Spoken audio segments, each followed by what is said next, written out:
What's going on, guys? Today's video is going to be about the WASR 1063 GP. Now there's three versions of this exact WASR right here. There's a WASR 1063 GP, which is the one you're looking at here. GP stands for general purpose. General purpose pretty much means standard issue. Standard issue pretty much means basic. So you're looking at your basic AR or basic AK right here. The other two versions are the WASR 10 GP 63 UF for an underfolder stock, and there's another one that is WASR 1063 SF, which means a side folder stock. So your stock folds to the side, and that's pretty much all the significance there. But without further ado, let's talk about the WASR 1063 GP. All right, we're talking about a great AK now.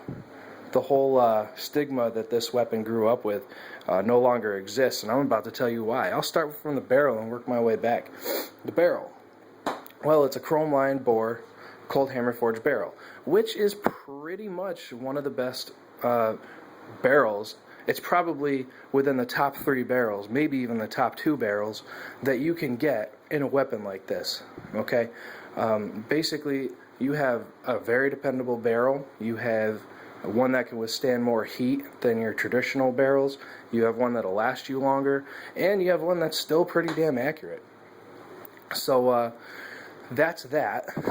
Moving back, we're going to get into the piston, the bolt carrier, and the bolt. That is now all Tapco. Tapco stuck its foot, put its 2 cents into the WASR 10 system, and well, basically Tapco fixed everything that was wrong with the WASR 10. So now you're pretty much looking at a decent AK, a really good AK.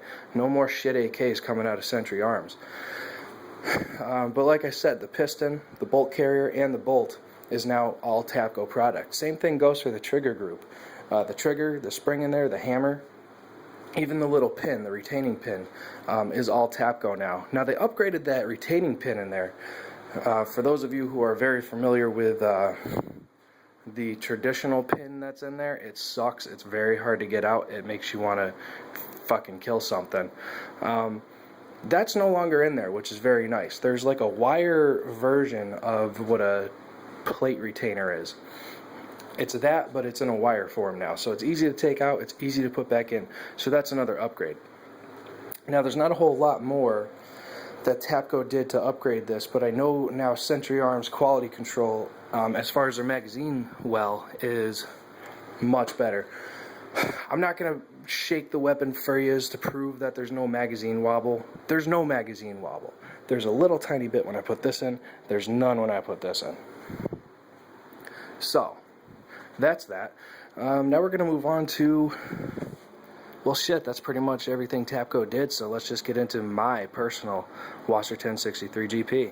So in the front, as you can see, I have an A2 birdcage flash suppressor, which is awesome. I did that because it's an American design, and well, this gun isn't an American gun, so I wanted to give it a little bit of red, white, and blue, and that's what that's about. So, moving on.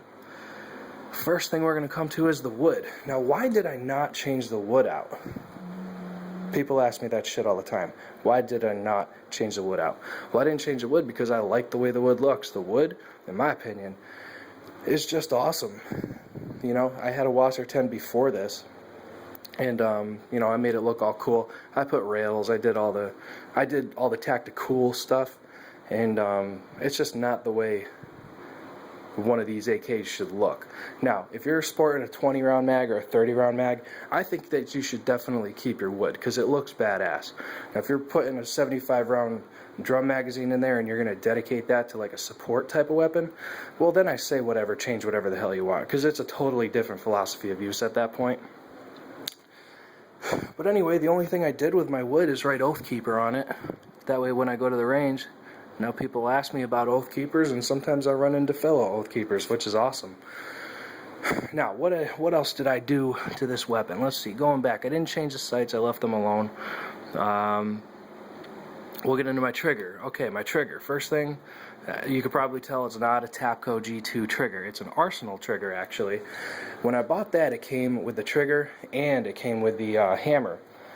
And the trigger was great, but the hammer it kept hanging up, or the bolt kept hanging up on my hammer that I got from Arsenal. So I was like, okay, fuck that. I took that hammer out and put the stock Tapco one back in, and now it runs fine. It's absolutely wonderful. It has a decisive breaking point in it, which that's better than, you know, the Tapco trigger.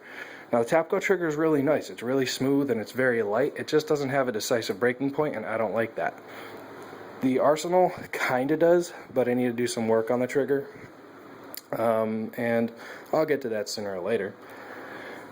Now, inside of the weapon, I actually have that Krebs retaining plate in here that locks up with your safety selector. I also have a recoil buffer in there. The reason I'm not taking my gun apart to show you is because that's a pain in the ass, and I only have one free hand. One, that's this many. So anyway, I have a recoil buffer in there that's good for 5,000. It's a, what the hell's it called? It's a Wilson Combat buffer in there, recoil buffer. The Krebs retaining plate is in there, Arsenal trigger. Everything else inside is stock. I only spend money on Circle 10 magazines now. If I find like a steel magazine sitting around for free or anything under $10, I'll buy it. But the only way I'm going to go out of my way to buy a magazine that costs a pretty penny is if it's a Circle 10. Circle 10 magazines are the best.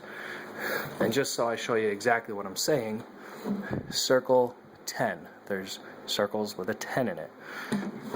When I first heard about Circle 10 magazines, it was on YouTube, and it was this good old boy from the South, and he was saying Circle 10. Circle 10 magazines. Circle 10. So I was thinking Circle 10 magazines. Well, no, it's Circle 10 magazines. He was just saying 10 a little differently than I'm used to hearing. Okay, so other than the upgrades that I just talked about, now we're moving on to the MFT pistol grip here. Now the MFT pistol grip actually has storage space in it, which is cool, and it has this little thing in here too, so if you have something small in there, you can keep it from rattling around, which I think is awesome. Plus this is just more flotation. Not like it's going to bring your gun to the surface, but I mean, it can't hurt. If you drop that in water or something, you'll still be able to find it, unless it's in a river and it floats away and never to return. So that's pretty much it for my WASR 10. With a WASR 10 though, I will say that you do get two magazines. Sometimes you actually get a Tapco magazine. That's not Tapco, that's Circle 10. But you might actually get a Tapco magazine with your WASR 10 now, because like I said, Tapco is a big part of WASR 10s now, and because of that, they definitely are doing a lot better than they used to. Last thing I'll touch on about the WASR 10 specifically is the dimples. You can see there's no dimples there, but there are 4 circles. Those 4 circles are actually markings for what are they called? Spot welds on the inside, because there's actually a plate, a pretty thick plate I might add, that goes in there to reinforce the the receiver. So that's on both sides, and that plate also presses up against the magazine on the inside, so you don't have any mag wobble, and it still reinforces your receiver.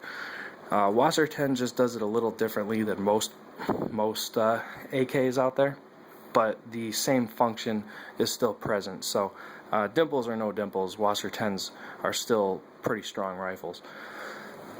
Now also, something else that might come with your WASR 10 is a bayonet. Most likely it will come with a bayonet. This one's from my first WASR 10, and this one's from my second one, which is this one here. This one here actually has 5 notches in the handle, and if I can get to it, I'll show you. Actually, you can kind of see them right there. I'll just let it focus, give it a second or two. Yeah, you can see the 5 notches now. They're just to the right of my thumb. So there's 5 notches in there, and that's interesting because I know that these things are military surplus. I know that they've been used. You know, there's just rust and crap and maybe even blood all over them. I don't even know. But anyway, they're pretty cool. They come with, parts of actual war with notches in them, and I think that's crazy. They could be kills, they could be whatever, but that's cool. You don't get that with any other AKs that I know of. But that's pretty much it for the WASR 1063 GP. So hope you guys learned something, and well, I'm out. Talk to you later.